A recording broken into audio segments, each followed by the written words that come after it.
আসসালামু আলাইকুম। আজকের এই ছোট্ট ভিডিওর মাধ্যমে আপনাদের মাঝে বেশ কিছু টিপস শেয়ার করার চেষ্টা করব, যে টিপসগুলো অবলম্বন করলে এই গরমেও কিন্তু আপনাদের ফোনটা অনেকটাই সুরক্ষিত থাকবে।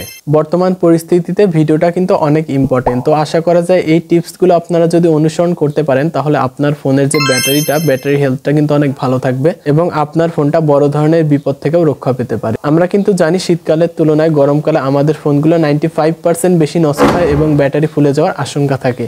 তো আর কথা না বাড়িয়ে ভিডিওটা শুরু করা যাক। টিপস নাম্বার 1, যদি সম্ভব হয় আপনার ফোনের যে ব্যাক কাভারটা আছে ব্যাক কাভারটা খুলে ব্যবহার করার চেষ্টা করুন। কারণ আমাদের ফোনে যে সিলিকনের ব্যাক কাভার ইউজ করি, ওই সিলিকনের ব্যাক কাভারের কারণে কিন্তু আমাদের ফোনের যে হিটটা আছে হিটটা কিন্তু বাইরে বের হতে পারে না।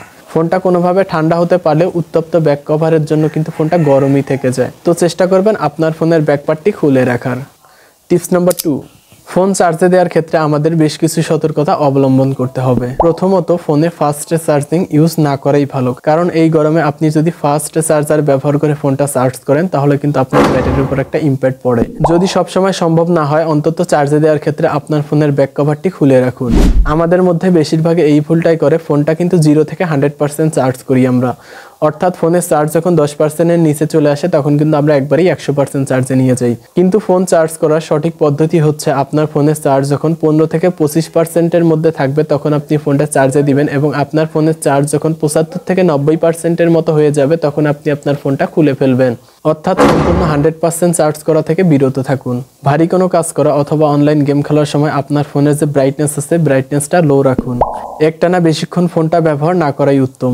একসাথে একাধিক অ্যাপ ব্যবহার করবেন না, সম্ভব হলে একটি অ্যাপ নিয়ে কাজ করুন। আপনার শখের ফোনটিকে পর্যাপ্ত বিশ্রাম নেওয়ার সময় দিন। চার্জে দিয়ে ফোন ব্যবহার করা থেকে বিরত থাকুন। রোদে ফোন ব্যবহার করবেন না এবং ফোন পকেটে রাখার ক্ষেত্রে সতর্ক থাকবেন আপনার শরীরের ঘাম লেগে কোনোভাবে যেন ফোনটা ভিজে না যায়।